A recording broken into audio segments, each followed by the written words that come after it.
So I wanted to talk about my shorts today about depression, anxiety, and confidence, and how they kind of coexist together, right? And this is due to like a phenomenon called the slippery slope, and it's like where you start off as a fun, happy kid, and then slowly over time you get worse and worse and worse, right? And then, by the time you're a teenager or an adult, or it could have even started in your teenage years, but it's due to something happens, and then the way that you react to it allows you to basically put yourself in a worse position, right? It's like you make a wrong move in chess, and then that annoyance makes you puts off your game to the point that you basically keep making wrong moves, right? And that just snowballs or spirals out of control, and then of course you end up losing, right? And of course in the game of life, you kind of don't want to get that far losing, right? And so how most people originate this thing from, and it shows up from teenage or childhood years, that somewhere along the lines we were invalidated, right? We didn't feel validated about something, and that's where we became sad, right? And so we grow a level of fear based on that sadness, and then they kind of bounce off each other, and they get worse and worse. And so, simply put, you wanted to feel validated, you wanted to feel good about yourself, and you want other people to basically compliment you or like you. But the thing is, the opposite happened when you were showing your true self, right? So as a kid or as a teenager, you're being yourself. You're sharing your opinions, you're making your jokes, and then you got made fun of for being you, right? Which basically invalidates you as a person, right? You're like, oh, I can't be myself. And so you build this fear about being yourself. But again, it doesn't start off with, oh, I can't be myself. No, it starts off as, I'm invalidated, and you feel sad about that, right? Which is the depression. That's the beginning stages of the depression. There is that you feel really, really terrible because someone made fun of you, right? And you didn't know how to react to it properly, and of course you end up reacting to it in a worse move, which is, oh, I can't be myself because that's going to make me feel like crap again, right? And so you stop sharing your opinions, and you stop cracking your jokes because others will make fun of you, right? They'll insult you, and then that leads further out of control as you continue to react poorly to it. So when you stop sharing your opinions, you're like, oh, okay, people won't like me if I share my opinions. People won't like me if I crack my jokes. So instead, I will be quiet, right? And you're like, that makes sense. So I'm going to be scared of talking, right? So I'm going to be scared of talking so I don't feel the sadness, right? And then what ends up happening is that you actually become introverted, right? You start talking a little bit, and you can only be yourself around friends, right? And then maybe it gets worse to the point that you can't even be yourself around friends, right? And then eventually yourself around family. But again, it spirals now you're introverted, right? But the thing is, people like to make fun of people being quiet as well, right? And so this is where you can't share your opinions, you can't share this, and that. And then you even feel like crap for not even be able to be quiet, right? You can't be quiet because they'll make fun of you for that too. And so what ends up happening is that you get extra sad. So now you got sadness from not being able to be yourself, but also sadness from not even being able to be quiet, right? So you pumped up the sadness more, and at the same time now you have an anxiety about being quiet around people. And so how do we counteract not talking and being quiet? Oh, we need to avoid. We need to just completely avoid those people. You might have an in-between here, an in-between step here, which is, I'm going to look up ways to get people to like me, right? But then you, for some reason, like these tips, because you still don't understand how these tips, these confidence tips work and how to get people to like you, that you don't understand the full situation, that when it goes wrong for you, you think of other things that make you sad, like, they didn't like me, they didn't validate me for me, and I can't get them to like me even when I try these tips. I must be really bad of a person, right? And this is where you feel like you're a worthless piece of shit, right? And this is how you get even more sad, right? Even more depression. And then, of course, you are anxious about the idea that you can never improve, right? You can never improve, so why even try? So you avoid people, you avoid attempting those tips, you avoid not talking, like you just avoid people, right? And then that spirals in further and further and further until the point where you're not avoiding just strangers, you're avoiding friends, and maybe for some people they're even just avoiding their families and they're hiding inside their room, right? Because of all of this, just pushing them in deeper and deeper because they don't know how to react. Like they think they understand the path that everyone else is taking, but for some reason whenever they try to follow that same path, it doesn't work for them, right? And that the only time that you can feel like it works for you is when you are on something, right? Substances, alcohol, because they quite literally like numb your emotions, like, or at least like numb your fear, which would numb those thoughts, right? Because the emotion shows up, and then all these thoughts telling you to be quiet show up, right? The thing is, of course, when you're drunk, that emotion doesn't show up. Therefore, you won't have those thoughts pop up, which means that you have room to think about what you actually want to say, the jokes that you want to crack, right? And that's why you're able to just have so much fun. And you also have noticed this, people actually enjoy you more when you're drunk, right?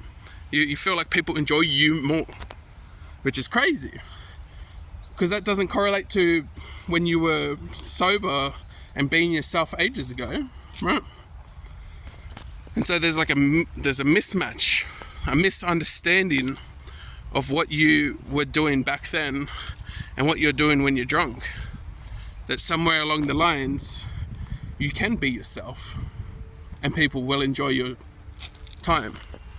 You're just missing like these key understandings of how to actually be yourself and be enjoyable to hang around, right?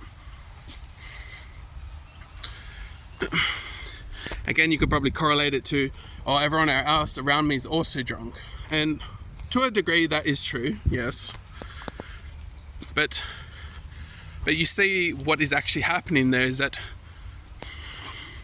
they're still themselves and you're just reacting as yourself as well when you're drunk.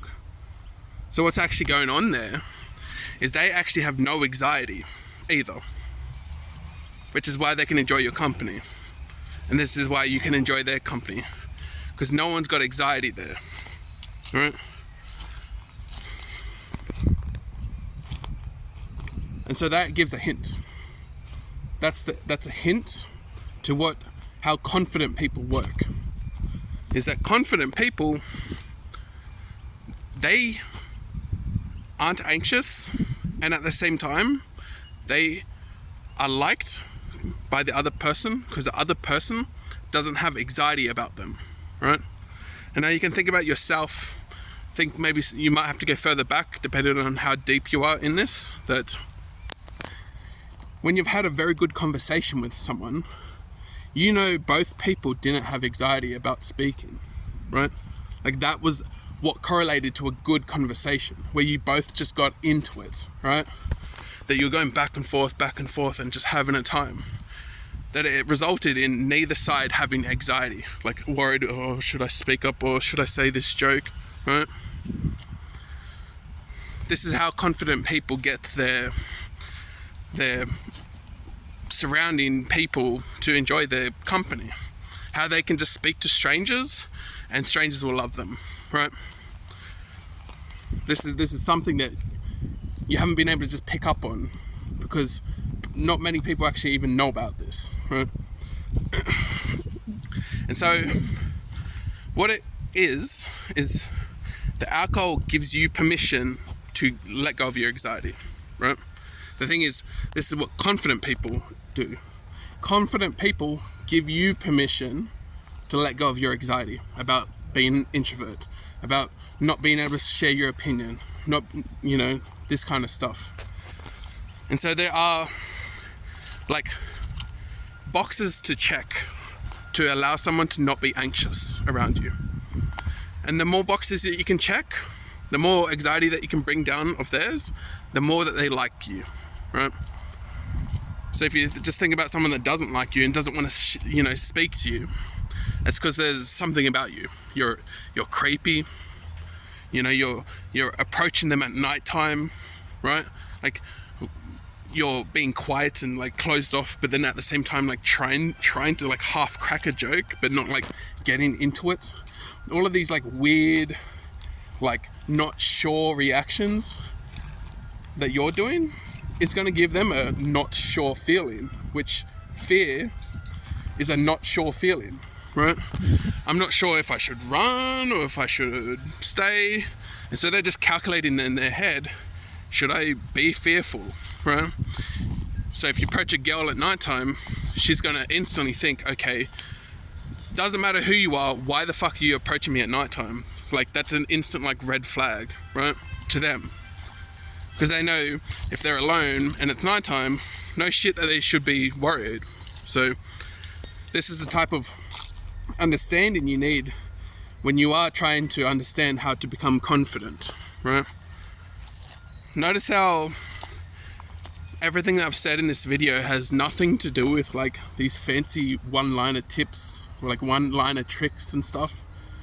Don't get me wrong, these things like work, but it's not the whole picture, right? Like there's things that you can say that are better than other things, but there's all these other ways that you have to act in order to relax. Because if you can relax and be yourself, that allows other people to relax and be themselves as well, right? And this is why creepy doesn't give them a relax, right? If someone's being creepy, like they're unsure, they don't know whether to stop, run, or what. So you aren't giving them permission to relax, right? And now this leads to how confident people do it. Confident people look like they have themselves together. They don't look like they're going to like kidnap you or anything. They're not intentionally just like trying to freaking do something crazy to you, right? They're not trying to do like a full try-hard joke, right? And so if you're trying too hard, that is also they can't relax. Think of it like if you saw a celebrity, you don't relax in front of the celebrity, right?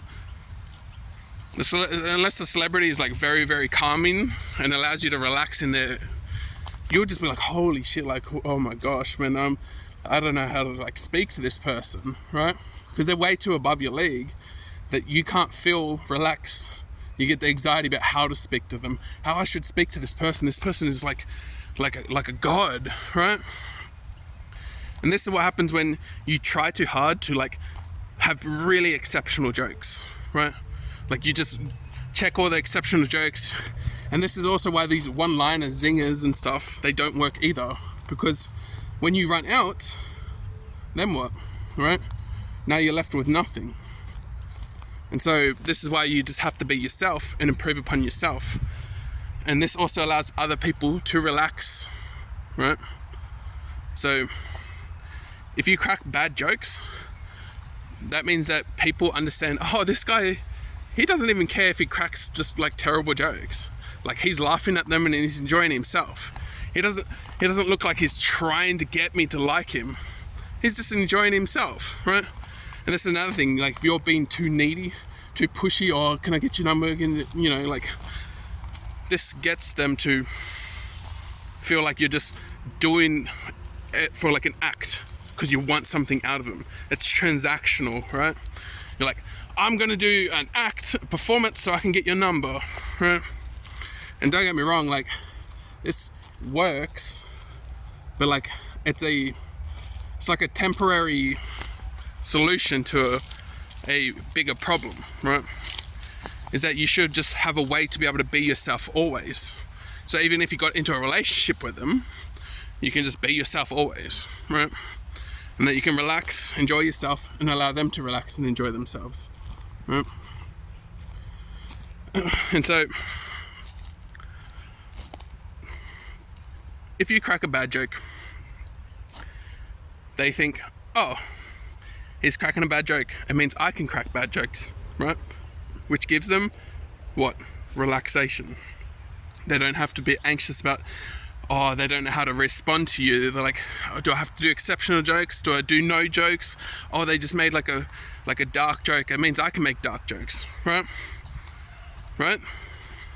So people don't know when to give dark jokes and stuff, like depending on like their humor and stuff. But like this is often when you think about it, right? You think about, oh, I want to crack this dark joke, but I don't know how they're going to feel about it.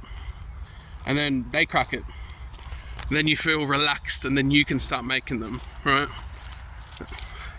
But if you're the person to actually give the permission, because it's just who you are, then guess what? You're going to attract people like you, right? You're going to attract people that have your similar humor, which is why it also doesn't matter if you are rejected, right? If you're rejected by someone because they have a different humor, they get offended by like maybe even mediocre humor, not even dark humor, then you don't even want to be with them, right? Like maybe they're hot, you know, but you don't actually want to be with them long term. You're setting yourself up to not enjoy yourself and actually just be anxious around them all the time, right? That you can't even crack jokes that you often crack, right?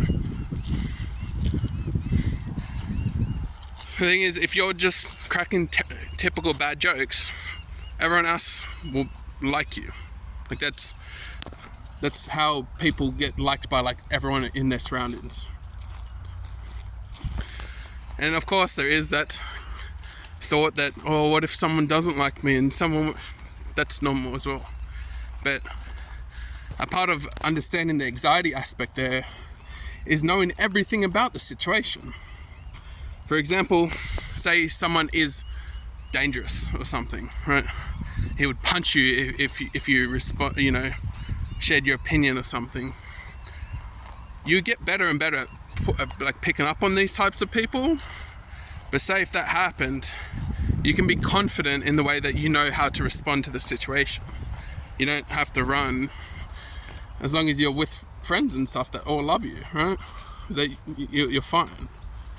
And it's mostly about just like, the more you get used to it, the more you recognize to avoid certain suburbs or certain people, certain looks of people, right?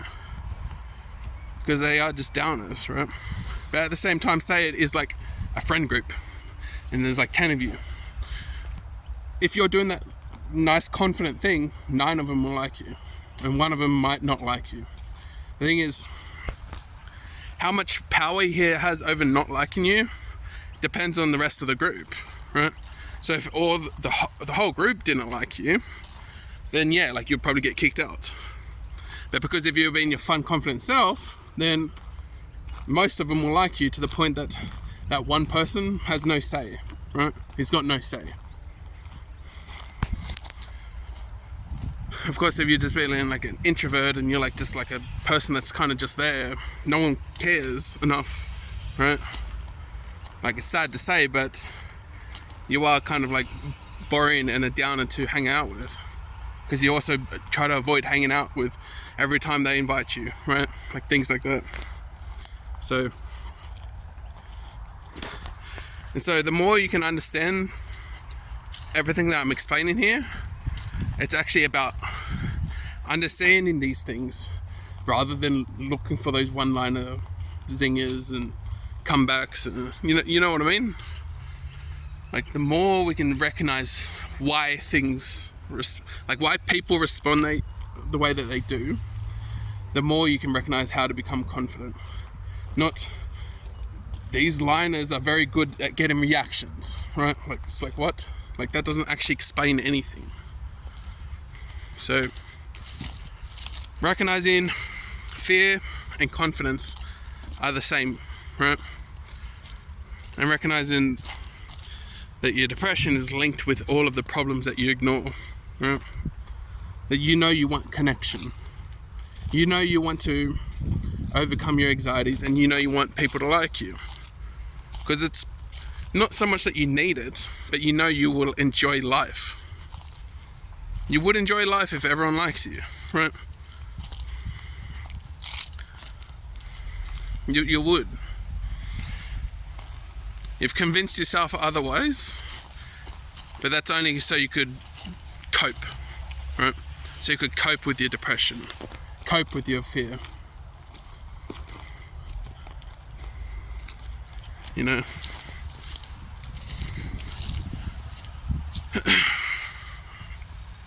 Again, you don't have to learn all of this and then jump straight in.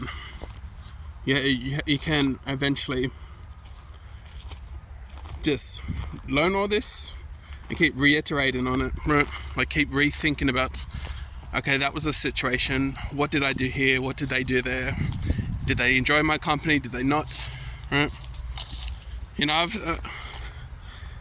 I've been having conversations with like cashiers and stuff, right? It's like, there is like less of a threat the less cold approachy it is, right? And so cold approach is like just directly just talking to a random stranger that has no reason to talk to you back, right? And then a warm approach is someone that has like a reason to talk to you. And so a warm approach would be like family, because you live with them, or friends, because you hang out with them, right? And so you can practice there, but the way to improve your confidence is keep finding those edges. And you can do that. You can spot them if you're intentional when it comes to even hanging out with friends. Like, spot those edges on like how you give them permission to just enjoy themselves, right? How you give them permission to just crack more jokes. How you give them permission to speak up, speak loud, be goofy, right? And then eventually you can lead towards doing this for speaking to like a cashier, which is like a cold approach because they're complete strangers, but still technically it's a little bit warm because often enough you have to talk to them when you're talking about what you're buying and selling, and often enough they go, you know, hey, how's your day? There's a conversation that is already opening up for free, right? And so you didn't like have to just be the one to speak up. Like, it's just natural that like people just talk there. So, and then just like think about topics that they might be interested in, or if you see them already talking with someone else, what were they talking about? Expand upon that conversation, right? And this is a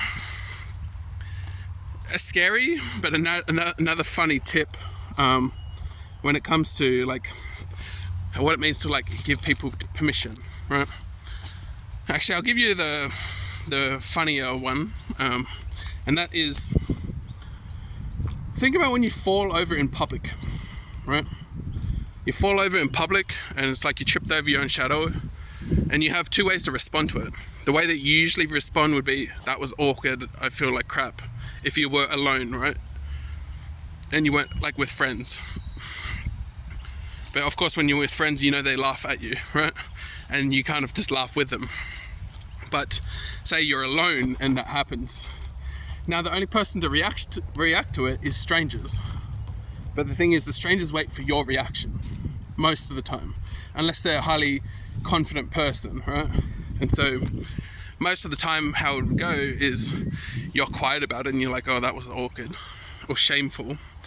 Everyone else around will also think of it as awkward and shameful, and they will be quiet or they will laugh behind your back, right? But what it means to give them permission that they can be comfortable in your presence is you laughing at yourself, right? You're laughing at yourself sounds absurd, but if you think about it, like you try to visualize that situation, that you fall over and you just laugh at yourself like, ha ha, like I'm an idiot, I tripped over my shadow, what the hell? They would laugh with you, right? And they might even start talking to you, like open up a conversation there, right? Because you've given them permission that you're lighthearted, right? Which means they have no anxiety about speaking to you because you found it so lighthearted and funny to just fall over. So it means that they can be comfortable with like cracking jokes with you straight away, right? Before they've even like known who you are, you've given them permission to relax, you know? And now if you're someone that wants to do like cold approaching girls is already like super hard, right? The reason why it ends up being hard for a lot of guys like starting out is because it is that the permission thing again. The thing is, the dynamic between guys and girls is that girls are a lot more fearful than guys, which means that you technically have to be confident, and this is why girls love confidence, is that the funnier you are, the more you allow her to relax, right? This is why girls like funny guys, right? That's why, like, the funny, funny pickup lines are often more optimal or better than, like, the non-funny ones, right? Like the sexualized ones. So the sexualized ones don't make them comfortable. The funny ones, that makes them comfortable, that you're being lighthearted and relaxing, which allows them to relax as well, right? And of course, if you think about it further, this is also why, if you wanted to allow a girl to actually be comfortable, that you're actually, and this is how you have to value it, so you can actually do it, right? And you're actually going to find that this is actually going to be better for you if you can figure out why this is more important. Is that a girl and a guy, you know, a guy cold approaching a girl is going to be already hard enough, but if that girl was with friends, she's instantly way more confident, like confident and comfortable, because she has friends with her. You can't you know what I mean? Like, she has like protection with her already, which allows her to be more comfortable, even if you were like a semi-creep, right? And so if you wanted to allow, and at the same time, they would just instantly think you're way more confident, because you can, you can show up to like a group of like 4 or 5 girls and talk to them, right? The thing is, the more there are of them, the more confident and more comfortable they are. This is like when you're hanging out with your friends, right? And then you do fall over in public. You naturally laugh because you also know that they're going to laugh with you, right? This is what it means to actually hang out with your friends and feel more confident. This is the same when you're approaching strangers. Is that if you want to approach a stranger and not have them feel freaked out, you need to make sure that you approach them when they're with people, right? And you don't want to outnumber them, right? You actually want to be the minority number of people. So like two of you, 4 of them, you know, like actually get them to be very comfortable, because there is more of them. And this is how you actually start to recognize this is how confident people work, right? It's to allow people to lose their anxiety, and because they feel relaxed in your presence, that is exactly why they feel comfortable and protected in a way, to the point that they like you, right? Sorry, the camera angle. I had my eyes closed. But yes, this is why this is how people like each other, is when they let them be themselves around each other, right? When someone's let you be yourself around them, that's when you've liked that person, right?